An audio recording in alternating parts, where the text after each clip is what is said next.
Você acredita na ressurreição. Eu tenho evidências históricas para a crença na ressurreição. Eu não consigo acreditar de forma alguma na ressurreição. Mas não eu duvido, assim, eu não acredito Você que não um passa homem na foi parte real pra você, que né? um homem foi esculachado, que ele foi violado, né, que ele foi torturado e 3 dias depois ele levanta intacto e Não, e o vai, corpo dele não tá lá e mais, vai né? até o reino dos céus. Não, ele levanta intacto, né? Ele aparece para as mulheres, né? Elas tocam ele não tem mais nenhuma ferida ali. Oferece mais para 500 pessoas. Você não crê na ressurreição. Não consigo. Então você tem uma E questão. peço desculpa, tá? Não, Porque não- eu queria acreditar. não- Queria acreditar, mas não não há, consigo. não há nem de perto qualquer motivo para pedir desculpas por uma crença genuína. Mas estamos conversando aqui no âmbito intelectual. O que eu tenho que lhe dizer é o quê? Quando você não crê que a ressurreição ocorreu, você tem que dar conta de algumas coisas. Por exemplo, você tem que dar conta do fato de que pessoas, como os apóstolos, que após a morte de Cristo abandonaram o cristianismo, como é o caso de Pedro, Pedro voltou a pescar, diz as Escrituras, se tornaram, graças à presença do Cristo ressuscitado, tão corajosos, mas tão corajosos, que foram perseguidos, torturados e mortos, sem negar a ressurreição. Porque a hipótese contrária à ressurreição está na própria Bíblia, que é dos judeus, que disse que os seus seguidores subtraíram o corpo e anunciaram falsamente que Jesus havia ressuscitado. Mas vamos trabalhar historicamente com isso. Se os seus seguidores subtraíram o corpo, primeiro tem um problema de justificar como foi que conseguiram fazer isso com os guardas. Os guardas na porta. Segundo, e mais importante do que essa objeção, é justificar como grupo de pessoas se reúnem para propagar uma mentira mundo afora e tem como consequência da propagação dessa mentira sua perseguição, tortura e morte.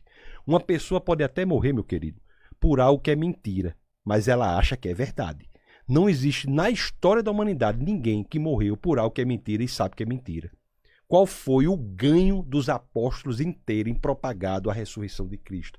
Isso é um indício histórico muito forte. É o único indício que a gente tem. Há muitos outros. Por exemplo, você mesmo citou um deles, que foram as primeiras testemunhas da ressurreição. As mulheres. As mulheres. Você acha que se colocariam mulheres, se não fosse a verdade, como primeiras testemunhas de um fato nevrálgico, central, visceral do cristianismo, conforme nós vimos que é na primeira Epístola aos Coríntios, capítulo 15, verso 14? Qual é o valor do testemunho de uma mulher na sociedade judaica? Nenhum. Era A menor mulher que não todos os tem outros. testemunho, não vale nada na sociedade judaica. Quem enaltece a condição da mulher é Cristo, no advento da mulher samaritana. Nenhuma das sociedades antigas, chineses e todos mais, enaltece a condição da mulher. Nem os judeus, que são detentores da moralidade, enalteceram a condição da mulher. O fato, pela análise textual, de você ter colocado mulheres como primeiras testemunhas de um evento central do cristianismo é um indício de que colocaram. Por quê? Porque era verdade. Colocaram contra a vontade deles. Eles, meu Deus, por que foi mulher? Porque eu queria colocar aqui testemunhos homem viu, dos né? homens com respaldo na sociedade. Então, há evidências da história. Independente do que fosse, a história ia ser contada, né? Acho que História. se fosse os homens que viram, a história ia ser contada do mesmo Mas se jeito, fosse assim. homens que viram, teriam colocado que era homem. Mas se fosse para colocar uma mentira, jamais colocariam Porque eu mulheres. acho que não ia fazer diferença o resultado final, sabe? Totalmente. Quando se coloca mulher, não se tem credibilidade. Se você escrever um texto da antiguidade, você dizer... É porque isso não é pro contexto de hoje, né? Às vezes a gente pensa assim, uma mulher falando que viu alguma coisa hoje, isso tem um valor. Tem um valor. Na época histórica, onde a gente está falando, a palavra dela não tinha nenhum valor. Nenhum né? valor. Entendeu? O É testemunho por de isso uma que- mulher na sociedade judaica de antigamente valia tanto quanto o testemunho dessa garrafa d'água aqui. O fato de estarem ali mulheres como primeiras testemunhas de um fato nevrálgico visceral é, pela análise textual, um indício de que aquilo era verdade.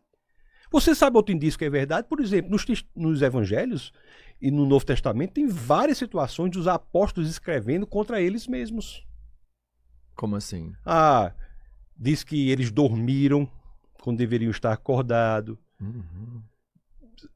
Entendi. Que Paulo repreendeu Pedro. jamais sendo mentira,